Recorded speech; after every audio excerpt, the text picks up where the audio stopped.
Konting paayuda muna tayo guys sa ganap ng Econins sa Pina-Francia Festival. Bakas na bakas ang kaligayahan ni na Jericho at Janine. Kasama naman nila si Jolina Magdangal sa van.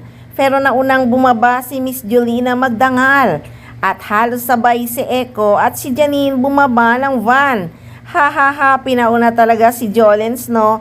Ang ganda-ganda pa ni Nini sa suot niyang dress na apple green. Bagay na bagay sa kanya. At ang galawan nila Eco, cool na cool lang, walang pa sweet-sweet.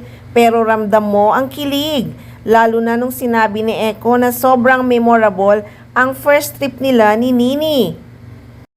Aniya nga ng aktor, first time mo akong inintroduce sa stage. First time nating dalawa sa stage. First time sa eroplano.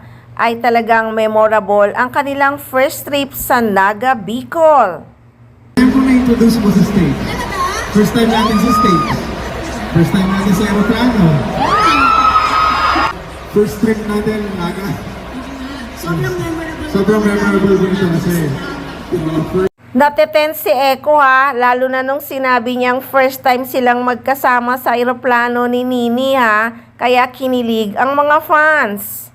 At pansin nyo ba guys, pigil na pigil silang mag-sweet-sweetan, talagang ayaw nilang mabas. Simple pero nandun ang kilig. Di ko alam kung anong nararamdaman ko, kinikilabutan talaga ako sa kilig. Napaiyak pa nga si Eco nang sinabi niyang sobrang memorable ang kanilang first trip ni Janine. Patikim pa lang ang ayudang yan, marami pa tayong aabangan kaya tumutok lang. Dito lang sa Maarteng Machika!